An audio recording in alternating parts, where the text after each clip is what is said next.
Tuesday, August 1st, 2017, Monaco 64, home of alternative economics and contrarian views. So I was away Sunday and yesterday. Here in England, we have what is called golf societies. They're not golf clubs.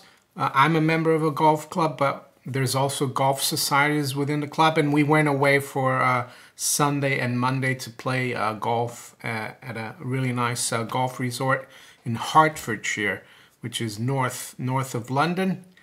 And I can report that I won the competition on Sunday, which was the important competition.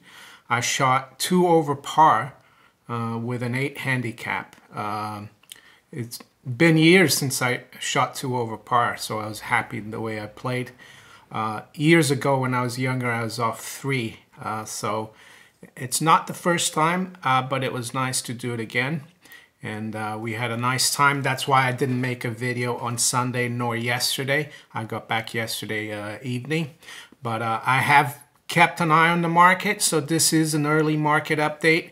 And also I can see here this morning that the Dow continues to go up, the melt up, 22,000 now, the Dow, up 113 points or 0.5%.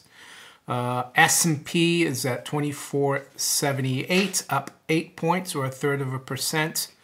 We're also seeing crude quite strong. We're above 50 now, 50.42. And I looked at gold and silver yesterday, and it was quite frustrating.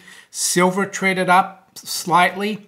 I think we got up to almost 1690, but gold was kept in check.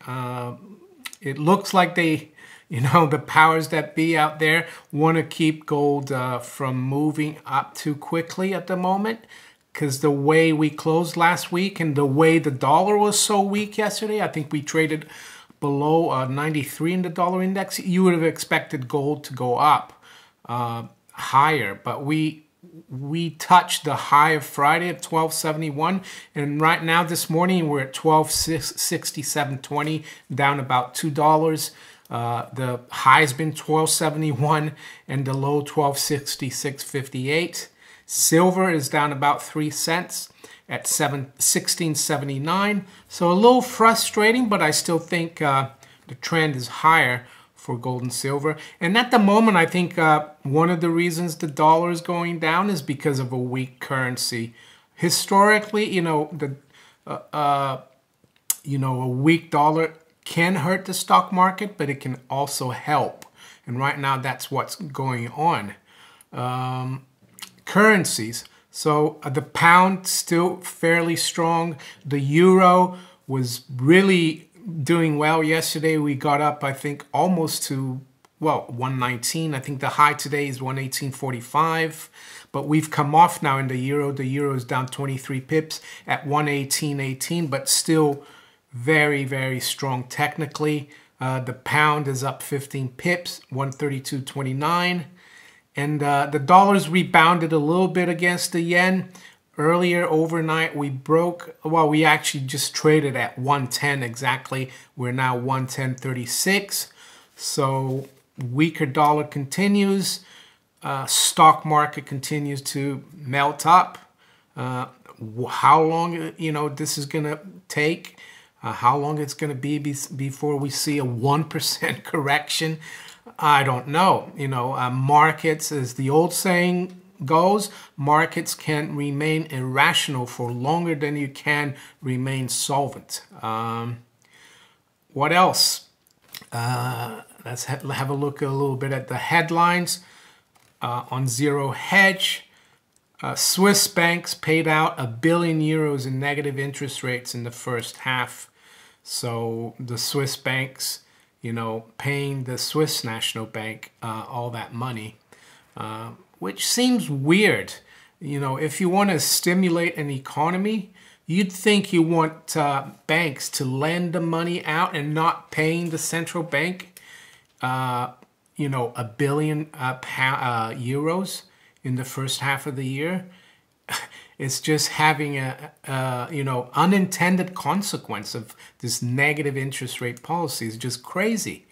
The other big headlines politically, of course, was that the new new head of communications of the White House, Scaramucci, I think his name is, or Mooch, was sacked after only 10 days in the job. So the mainstream media says, oh, White House in turmoil, but I don't know.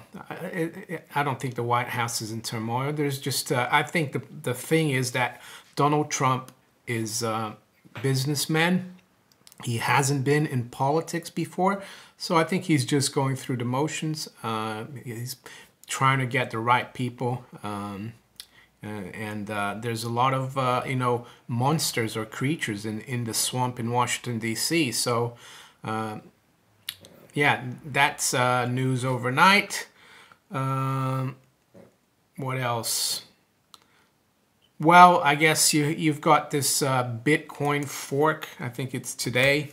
So a lot of the wallets have been disabled. So I've noticed that, you know, I try to do something with some Bitcoin I have, and the system that I use is saying that maintenance, you know, that's the excuse they give. They say there's a maintenance problem.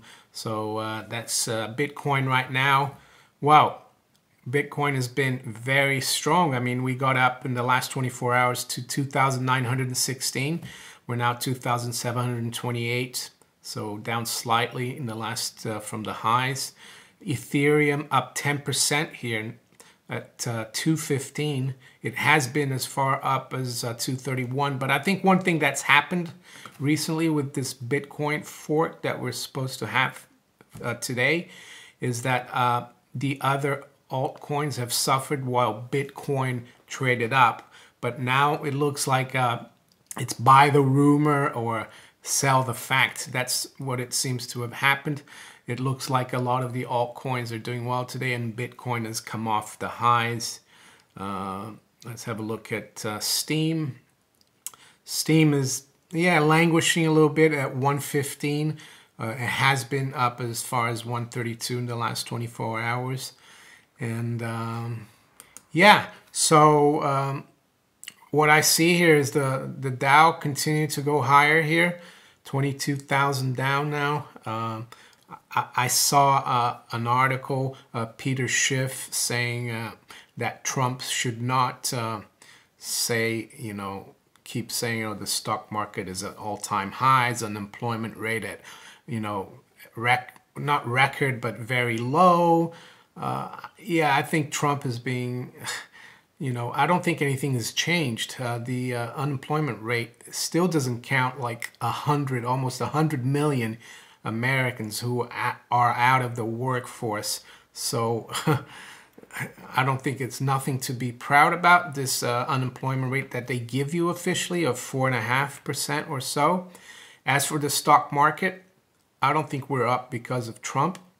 I think we're up because faith is being lost in central banks and their currencies. So you don't want to put your money too much in their currency. So you buy real assets, or which sometimes is the stock market. There are, of course, companies that are based, you know, like the financials or insurance. They're more of a paper you know, game, but there are still big manufacturing industrial companies, and this is what I see right now.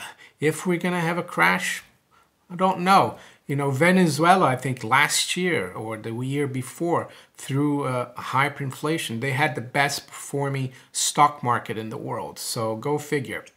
So yeah, that's it for now.